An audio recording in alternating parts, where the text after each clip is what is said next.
So you're probably watching this video if you are looking for a little more out of your shifter for your GR Corolla, like I am. This car is basically stock. I've done coilovers. The shifter assembly, it does feel good. It feels notchy, but it feels like a little like plasticky. There's like a little like bump to get over in the shifter. So today what we're gonna do is we're going to be installing this RacerX Ultimate Shifter Kit on my 2025 GR Corolla manual transmission. Now I do wanna start off by saying I have already installed the RacerX pitch stop mount with the 70A bushings, and that felt great. But I am looking for a little bit more out of the shifter itself, and additionally looking to cut down on the movement when I go to do shifts. So today we're going to be installing are these 4 items. First off, we have the RacerX GR Corolla dead weight. So what this is I'll show you when we get in the car, but basically there is a weight on the factory shifter assembly that the shifter cables move. This is added weight to give it like a weighted knob feeling. We also have the lateral shift linkage. Now this is another part inside that moves with the shifter cables, so this should tidy things up a bit. It's a little bit more crisp, more precise. We have the shifter spherical bushings, so the ones in there right now are rubber. They have some play to them. This will give it more of a direct feel. This is the V1. Now from what I understand, they've done a V2 that has like a spring built in. So this is the V1, which I've heard people like. We'll see if I like it. And then last but not least, we have the actual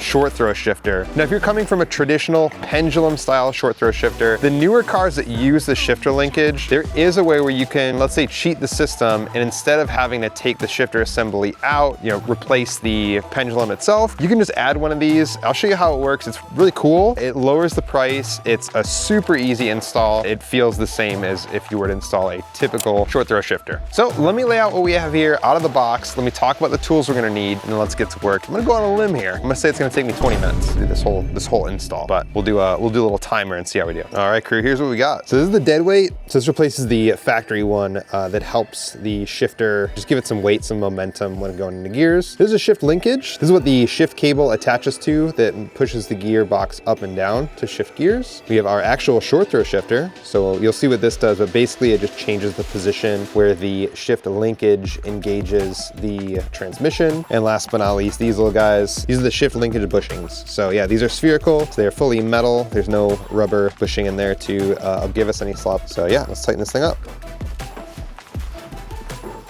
All right, we are in the engine bay, and where this is all going down is underneath the airbox, the factory, or if you have an aftermarket one already, airbox. So you can see actually right down here, the factory shift dead weight. So that's gonna come out, our new one's gonna go in, nice branding right on the front, everyone sees it. And then if you look down here, you can just see the shift linkage under there. It's kind of hard to see. Once we get this airbox out of the way, it will be much easier. But yeah, that's the cool part. Everything happens right here. Nothing actually happens in the cabin itself. So it should be a nice, tidy install. Now I will show you quickly how to get this stuff out of the way, and hopefully that'll make your life a little easier when you go to install this.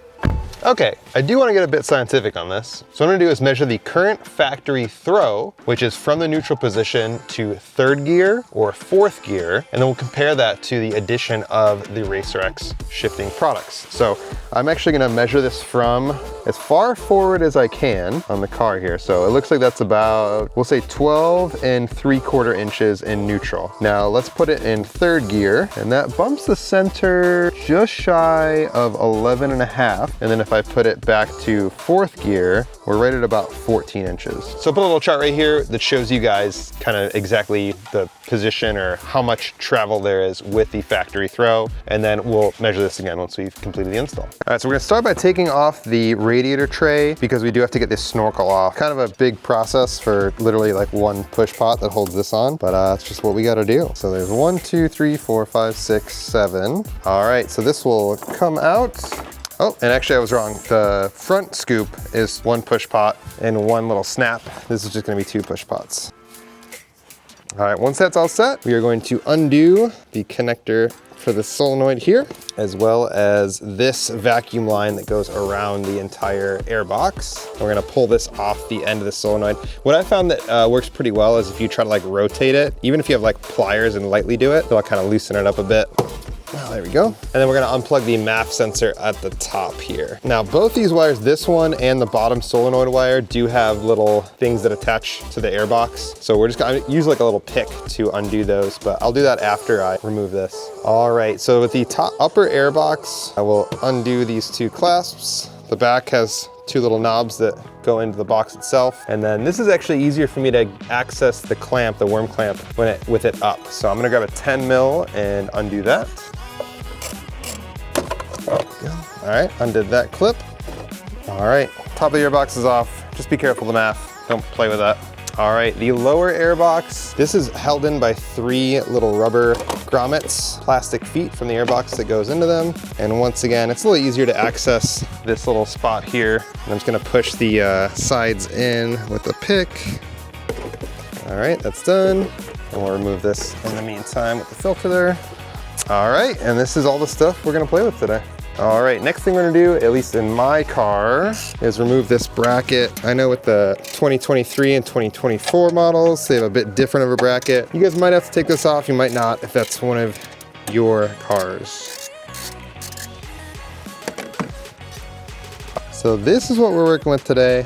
We have the dead weight down there, the shift linkage here. This is the shifter cables. So these would go, that's a gear, this is neutral, that's a gear. This would go up and down to access the other gears. So like this, backwards, I don't know what gear that is, I forget. Forwards is another gear, then up, same thing. And then if you pull it up even higher, that's the other gear set. So that's how this works. Now, how this short shifter works is, this is the forward and backward function of the shifter lever. With this, if we change the length in which the shifter cable is moving, it will result in a shorter throw on the shifter pendulum while moving the shifter assembly itself the same amount. I'll show you what I mean when I get the short shifter part on, and then the bushings, you'll see like there is rubber. It's kind of, you can see it moving a little bit. So when you're really slamming through gears, it's probably a bit more apparent, but those will be replaced with a solid shifter as well, which yeah, should just help out with some feel. So these little guys right here, a bit of a bear, the pins that are holding these in. So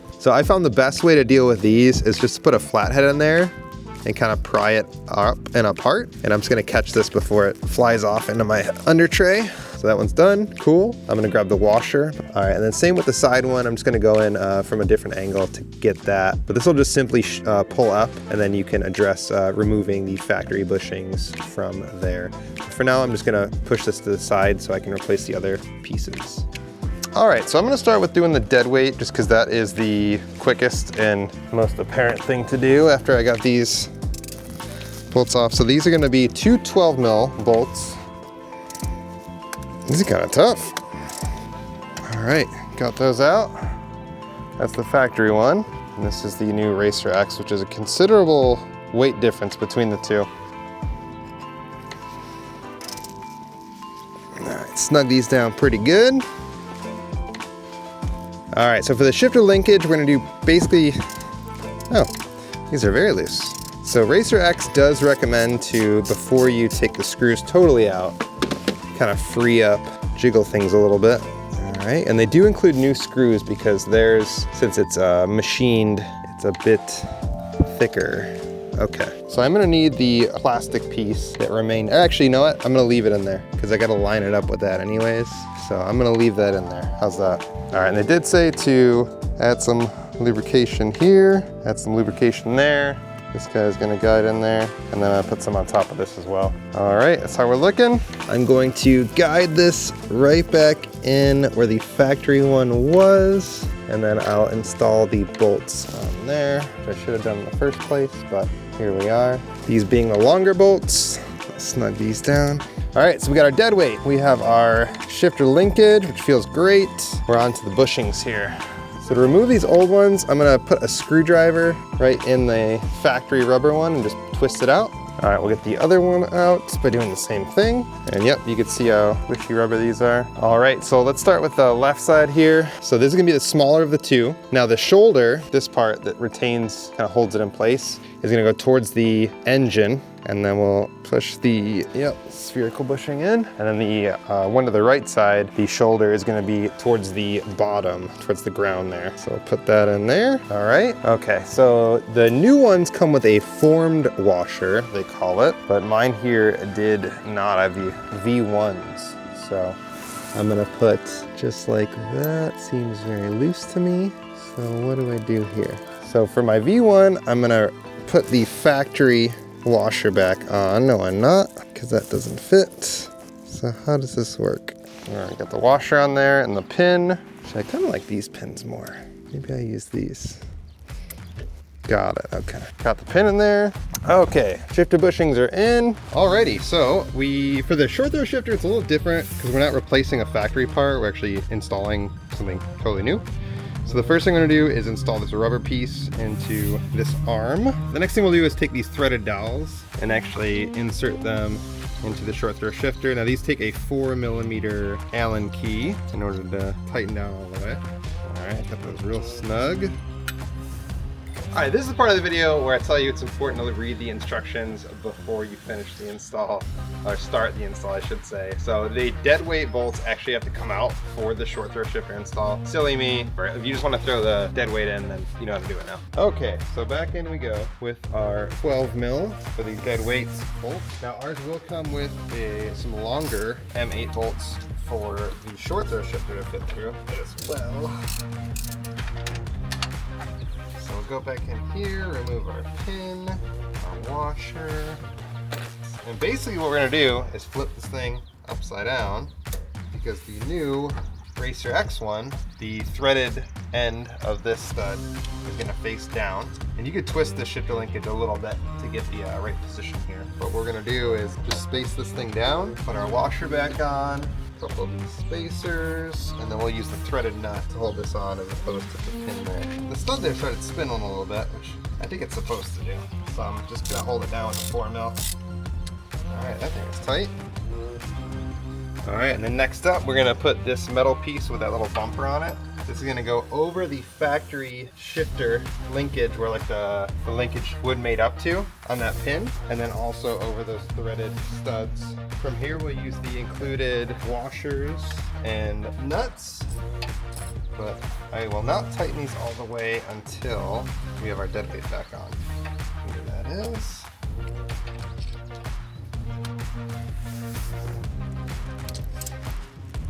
All right, last thing, we'll just double check that everything is tight. We got both of our shifter cable ends tight on there. I'll give these one more twist, make sure these are good. All right, that's it.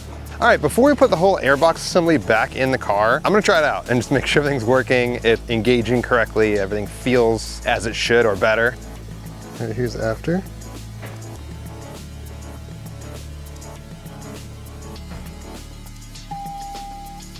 All right, just felt it, feels great. We'll get the measurements up against the factory one so you guys can see exactly the distance that it changes. Now, there are 3 different settings on this, and even half settings, 1, 2, and 3. Setting 1 reduces the throw by about 10%, while setting 3 reduces it up to 40%. So I put mine about 1.75. I do want like a little bit of a differentiation between shifts, just to kind of feel exactly where I'm at. Funny enough, I'm going to VIR next weekend, and I've actually misshifted my car 2 separate occasions at the track. So yeah, I'm being cognizant of that this time, not being too aggressive on my short shift, and we should be good. All right, it is time to drive this piggy. I would say it feels really good. It feels really crisp. It takes a bit more effort to put it in gear than it did before.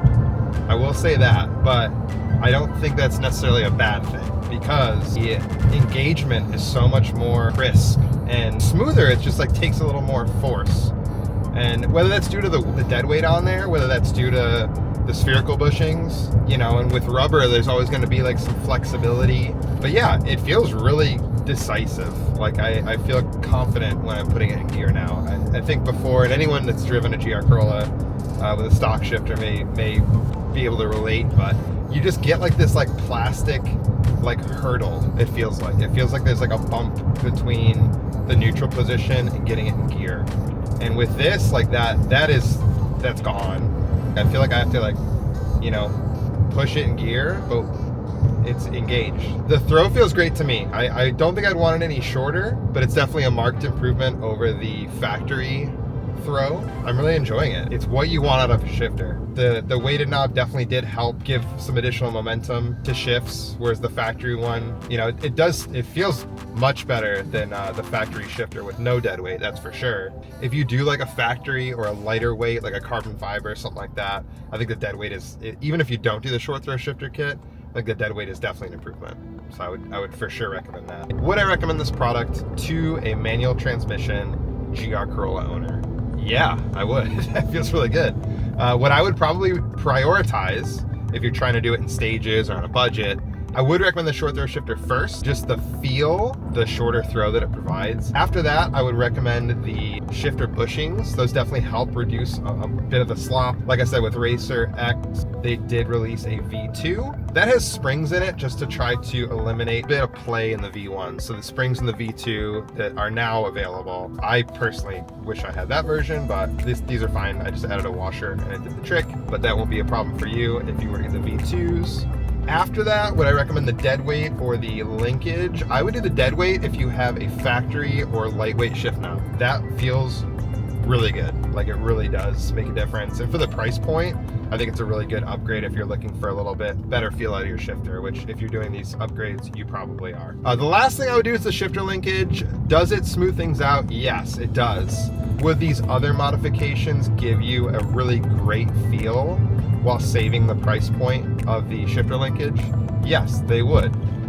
If you're in there, if you have the budget to just wipe them all out at the same time, I would definitely recommend it. I'm glad that I did it. I definitely appreciate the feel. Ooh, another GR Corolla. What's up, dude? Priorities, I would do short shifter, shifter bushings, dead weight, if you have a lightweight knob, and then linkage lastly. That's it. Let's take it back to the shop HQ and we'll wrap things up. So if you guys are looking to step up your shift game, check it out at rallysportdirect.com. We have all of RacerX fantastic products on our site. Whether you have a GR Corolla, a Subaru, or anything else they offer products for, I'm sure you'll find that they have a very top quality part, very straightforward install, and it just does what it does. You won't be disappointed with the performance it gives you.